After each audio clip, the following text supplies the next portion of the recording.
not that you should, but if you were inclined to set aside the many points of substance that we just covered about last night's vice presidential debate, as well as those we did not get to, even the most extreme critics of Governor Sarah Palin would be left with one undeniable concession.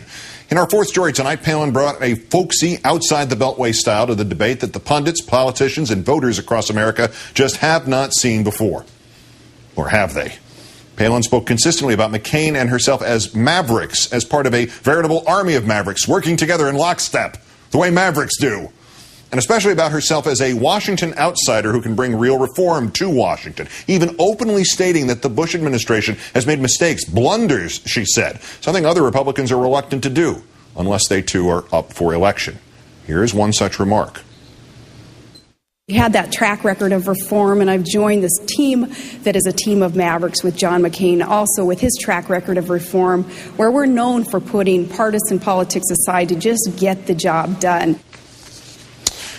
Using bipartisan reform to get the job done, to get results. Reformer with results. Not exactly a typical Republican campaign theme, but the kind of thing Washington hasn't seen in a long time. In fact, despite her self-portrait as a Washington neophyte qualified to clean the town up by virtue of her outsider cowboy status, the consummate inside Washington GOP group GOPAC told Countdown tonight that in 2005, during Palin's gubernatorial campaign, she signed up for GOPAC training. GOPAC, Newt Gingrich's former group, specifically created to train new Republican politicians around the country to carry water for GOPAC's Republican establishment agenda. And so, while Governor Palin spent much of the debate claiming she represents a change from the Washington of George W. Bush, she marches in lockstep with his policies and outlook. Look, global warming needs to be taken very seriously, and I take it seriously. But science, there's differing opinions. There are real changes going on in our climate, and I don't want to argue about the causes. More to the point, the people around her, the top-level campaign staffers crafting her message of change and reform are almost all from the inner circle of the same Bush campaigns and administration from which she offers that change.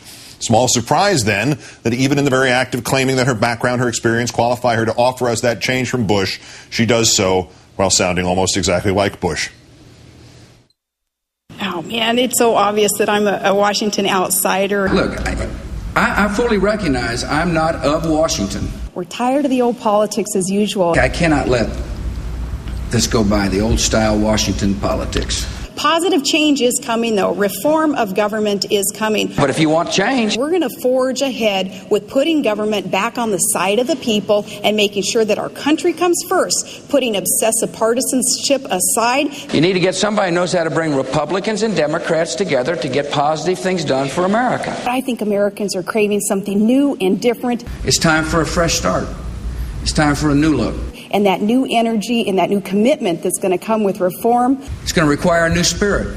That's what I've done as governor. It's been my record as governor of Texas. Take on my own party when I had to and work with both sides of the aisle. To reach out across the partisan divide. Appointing those who would serve regardless of party, Democrats, Independents, Republicans. To say to both Republicans and Democrats, let's come together.